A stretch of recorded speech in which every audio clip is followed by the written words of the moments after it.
ఇవాళ మనం అత్తులూరి విజయలక్ష్మి గారు రచించిన సతీ సమేతుడు అనే ఒక కథ చూద్దాము.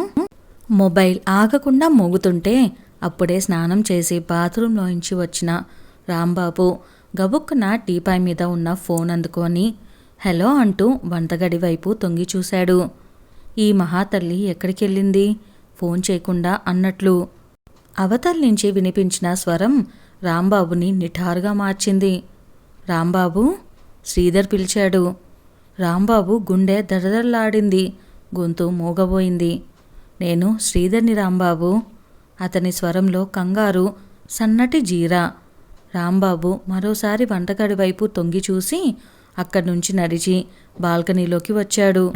ఏరా బాగున్నావా?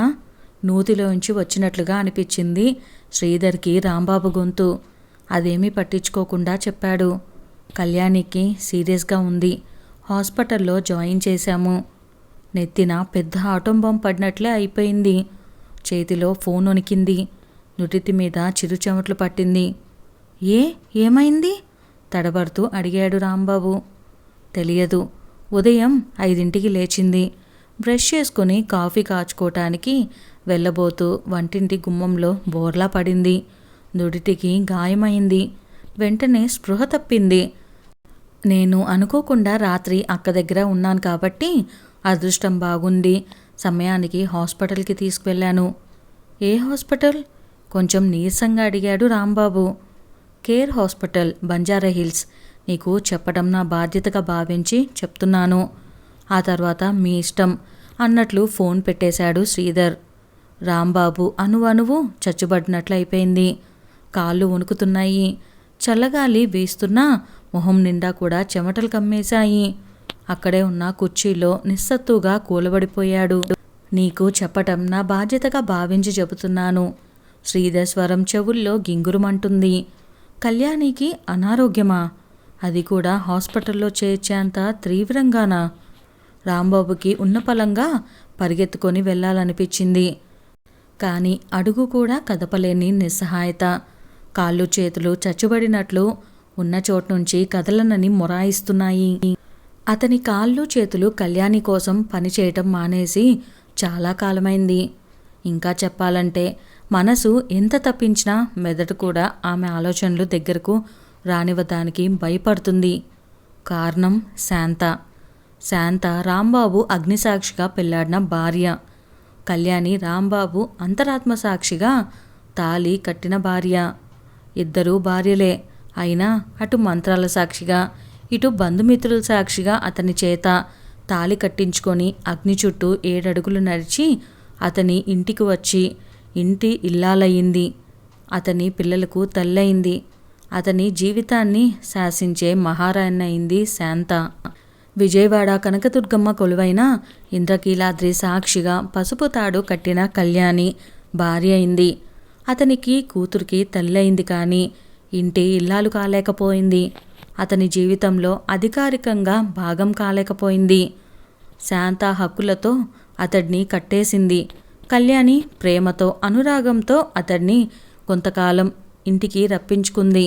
కానీ చట్టబద్ధమైన హక్కులన్నీ మాత్రం పొందలేకపోయింది. ఎన్నోసార్లు తన హక్కుల కోసం పోరాడాలి అనుకుంది కళ్యాణి. కానీ సాక్ష్యం లేని పెళ్లిని రుజువు చేయటానికి కొండలకి మాటలొస్తే బావుండని ఎదురుచూస్తూ 15 ఏళ్ళు గడిపేసింది. కాలేజీ రోజుల్లో ప్రేమించుకొని ప్రమాణాలు చేసుకొని ప్రణాళికలు వేసుకొని ఉద్యోగాలతో చెరోదారిలోకి మారే సమయంలో 2 పసుపు కొమ్ములతో, 1 పసుపు దారంతో ఆమె భావాల మీద, ఆమె స్వేచ్ఛ మీద, ఆమె నిర్ణయాల మీద అధికారం సొంతం చేసుకున్నాడు రాంబాబు. ప్రేమించటం తప్ప వంచటం తెలియని సున్నిత మనస్కరాలు కళ్యాణి. అతను పొందిన హక్కులను ప్రశ్నించలేదు. అది చాలా సహజం అనుకుంది. కళ్యాణి చెన్నైలో, రాంబాబు హైదరాబాదులో ఉద్యోగాల్లో చేరారు. నెలకొకసారి కళ్యాణి దగ్గరకు భర్తగా హక్కుగా వస్తూ ఆమె జీవితం మీద కూడా ఆధిపత్యం సంపాదించుకున్నాడు. అయితే హైదరాబాద్ ఏనాడు వెళ్ళని కళ్యాణికి తెలియని రహస్యం ఓ దుర్ముహూర్తాన విజయవాడలో అక్కగారి ద్వారా తెలిసింది. తల్లిదండ్రుల మాటను శిరసావహిస్తూ కళ్యాణితో తను రహస్యంగా చేసుకున్న నైతిక బడంబడికను విస్మరించి రాంబాబు మరో అమ్మాయితో సామాజిక బడంబడకు చేసుకున్నాడని, మరో అమ్మాయికి చట్టబద్ధంగా 100 మంది సాక్షిగా మరోమారు భర్త అయ్యాడని తెలుసుకున్న కళ్యాణి నెత్తిన ఆ ఇంద్రకీలాద్రి విరుచుకుపడుతున్నట్లుగా భావన. బీటెక్ ఫస్ట్ క్లాస్లో పాస్ అయ్యి క్యాంపస్ సెలక్షన్స్లో మంచి కార్పొరేట్ కంపెనీలో చదువు పూర్తి కాకుండానే ఉన్నతమైన ఉద్యోగం సంపాదించుకున్న కళ్యాణి తెలివితేటలు బీటలు వారి పగలటానికి సిద్ధమవుతున్న తన సంసారాన్ని నిలబెట్టుకోవటంలో నిర్విరమైన భార్య స్థానం నుంచి స్థానభ్రంశం చెందింది. నువ్వే నా ప్రాణం కళ్యాణి, నా శరీరం మాత్రమే ఆమె దగ్గర ఉంది, మనసు నీతోటి నీ దగ్గరే అంటూ పాటపాటున కొత్త రంగంలో వినిపించిన రాంబాబు స్వరంలోని మత్తుకి కరిగింది. అతి ప్రయత్నం మీద చెన్నై నుంచి హైదరాబాదు బదిలీ చేయించుకొని అతనికి శాశ్వతంగా చట్టవిరుద్ధమైన భార్యగా మిగిలిపోయింది. ముందు నీ స్థానం నీదే కళ్యాణి అన్న అతని మాటల పారవస్యంలో వాస్తవం గ్రహించలేకపోయిన కళ్యాణి పక్కన పడుకున్న భర్త మాటిమాటికి చేతి వాచి చూసుకుంటూ వెళ్ళాలి కళ్యాణి, తను భోజనం చేయకుండా ఎదురు చూస్తూ ఉంటుంది అంటే నిర్ఘాంతపోయింది. సాయంత్రం ఆఫీస్ నుంచి నేరుగా తనింటికి వచ్చినా అతడిని ఆదమర్చి అల్లుకుపోయిన తన అమాయకత్వానికి తనను తానే అసహించుకుంది. అయినా అసహ్యం నుంచే జన్మించింది వాసవి. అటు 2 పిల్లలు, ఇటు ఈ ఒక్క ఆడపిల్ల, మొత్తం 3 పిల్లల తండ్రి అయినా లోకం దృష్టిలో 2 పిల్లల తండ్రిగానే చలామణి అవుతున్నాడు రాంబాబు. తన కూతురికి ఆ తండ్రి పేరు చెప్పుకోలేకపోతున్న దౌర్భాగ్యానికి ఏడవాలో నవ్వాలో అర్థం కాని కళ్యాణి చట్టపరమైన హక్కుల కోసం ఆక్రోశించింది. కానీ అది అరణ్యరోధనే అయ్యింది.